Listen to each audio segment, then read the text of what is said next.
No one involved in the discussions over 100 years ago for the establishment of a Seventh-day Adventist school in Jamaica would have dreamed that the foundations they were laying would buttress such phenomenal growth as Northern Caribbean University has experienced. Yet, here we are, witnessing the inauguration of the 23rd in a line of men willing to be used by God to lead His school, in the person of Dr. Trevor Gardner. The NCU story begins with the arrival of Seventh-day Adventism in Jamaica in the early 1890s. As converts were added, many children came with their families, so the need to educate these youngsters was important. The West Indies Union Conference was established in June 1906 with George Enoch as its first president. C.B. Hughes took charge of the school in March 1907. By the start of the second school year in March 1908, Hughes moved his teachers and students to another estate, Riversdale in St. Catherine. Under President Hughes, every student had to work on the farm for at least 2 hours per day. In the end, they all learned the dignity of labor and had the privilege of earning part of their school fees. Hughes himself spent most of the time on the farm. His wife, Ella Hughes, prepared the meals from the farm produce. In 1930, in the face of organizational challenges within West Indies Union, the school closed its doors. However, by 1916, the issue of suitable educational facilities was back on the table. Finally, in 1918, then President of Jamaica Conference, G.A. Roberts, organized a school board with a view to restarting the Riversdale School, but it was decided that the school should be revived in another location. That same year, the 181-acre Coolsworthy property, 2 miles south of Mandeville, was purchased at a grand cost of $610. And in January 1919, school began on the site. Professor C.B. Hughes returned from the United States as head. The buildings at Riversdale were dismantled, sent to Coolsworthy, and rebuilt. In addition to farming, other industries were established, such as baking, dairying, printing, and sheet metal work. It was Professor Hughes' practice to work on the farm along with the students, but on one occasion he was injured by a plow. As a result, he relinquished the presidency in 1920. That same year, W.H. Wineland took up the presidency. Professor Wineland built the boys' dormitory and landscaped the campus. The first class of 3 students graduated from the 12th grade in 1923. In 1924, the school was upgraded from an academy to a junior college, and the name changed from West Indian Training School to West Indian Training College. 3 years later, in 1926, 7 students graduated from the 2-year college course. After a productive tenure, Professor Wineland handed over the presidency to F.O. Rathburn in 1927. Rathburn was succeeded by O.W. Tucker in 1929. Tucker's stint was short, and he was followed by R.E. Schaefer in 1930. Schaefer exhibited true servant leadership. There was no work too menial for him to do for the advancement of the institution. 3 years after, in 1933, H.D. Isaac became president. Isaac deliberately set out to get more students to enroll at the institution. After Isaac came R.S.J. Hamilton in 1938. Hamilton served for 1 year.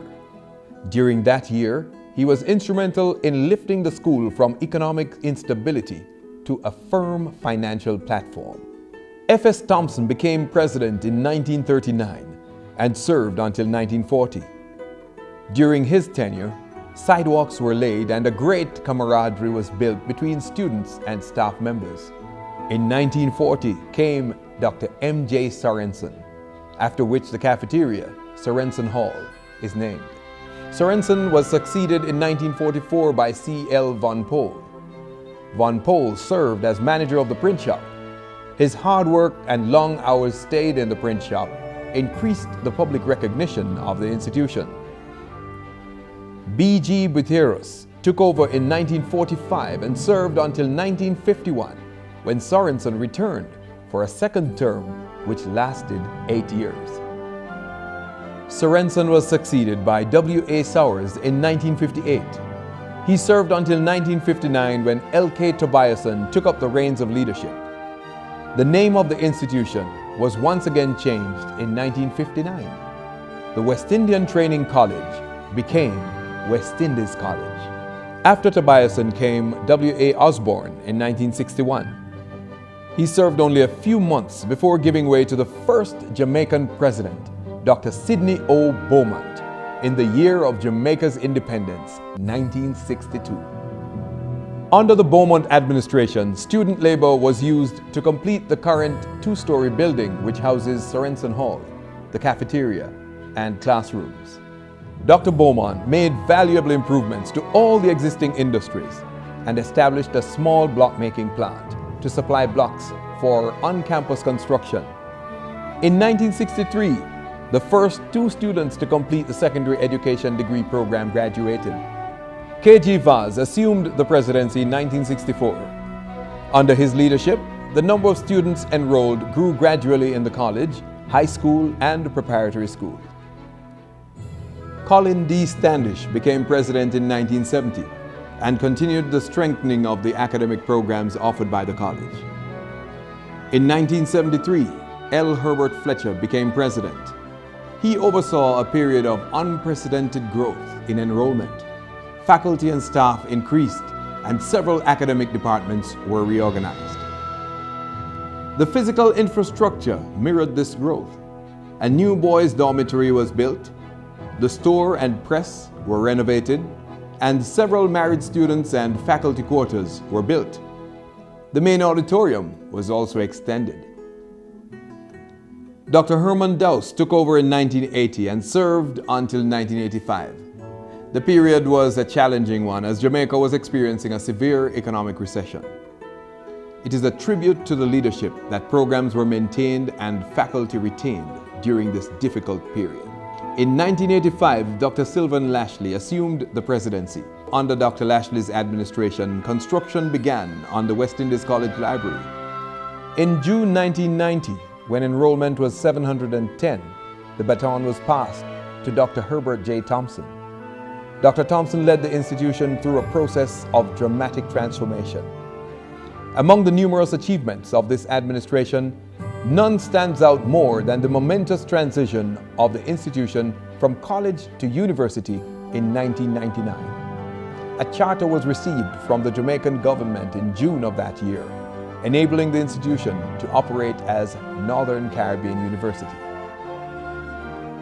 Shortly after achieving university status, there was a dramatic increase in enrollment from 1,393 students in 1999 to 2,197 in 2000, to the current 5,000 plus.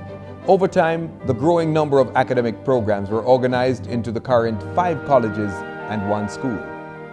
These programs began to receive accreditation from the University Council of Jamaica.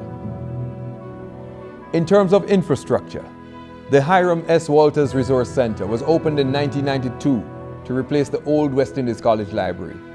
Also of note are the additions of the second female dormitory, Leela Reed Hall, and the Aston and Noblet Thai Business Skills Center, the Brown Westney Science Complex, and the 5-story classroom building, Robinson Hall. A significant addition to the main campus, the multipurpose gymnatorium, opened in 2002. NCU extended its reach with the establishment of extension campuses in Montego Bay, Kingston, and Salem Runaway Bay St. Anne. Development of the East Campus started and has grown to include a state-of-the-art nursing school, the NCU Media Group, and the latest addition, the Agricultural Research Center and Health and Wellness Center. In 2011, Dr. Herbert Thompson went into retirement and is succeeded by the man of the moment, Dr. Trevor Gardner.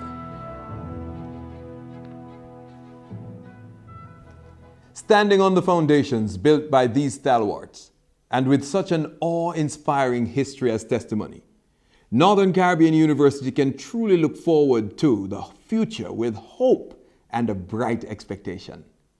In the words of Ellen G. White, "We have nothing to fear for the future. except as we shall forget the way the Lord has led us and his teachings in our past history.